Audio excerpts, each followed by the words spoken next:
y a eu une communication à partir d'un programme européen qui est génial, le programme Erasmus, et qui permet aux jeunes Français et aux autres pays européens d'avoir des échanges.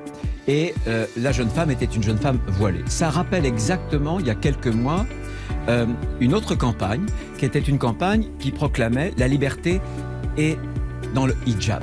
C'est scandaleux. C'est scandaleux. Et vous voyez, j'invite madame... Le PPE est trop faible sur cette question-là ? Non, mais là, il s'agit... PPE, c'est une minorité. En tout cas, là, il s'agit de la présidente de la commission ou de je ne sais quel commissaire. Ben, je l'invite à aller en Iran. Voyez, les féministes aujourd'hui, elles sont pas les néo-féministes à Paris, hein, qui militent pour le port du voile. Elles sont en Iran. On ne peut pas défendre le port du voile en France et vouloir aussi, et prétendre aussi, vouloir défendre les femmes qui veulent l'enlever en Iran. C'est pas possible. Entre l'islamo-gauchisme et le féminisme, il faut choisir. Et Madame Sandrine Rousseau, comme tous ses amis, la plupart de ses amis, elles ont choisi l'islamo-gauchisme, c'est-à-dire le port du burkini dans les piscines à Grenoble, ou encore les marches contre l'islamophobie avec les amis islamistes de Monsieur Mélenchon. Voilà ce que je dis.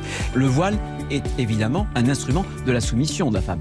Rendu hommage, bien sûr, aux Afghanes, aux Iraniennes, elles-mêmes étant iraniennes, et aux femmes qui habitent en banlieue parisienne.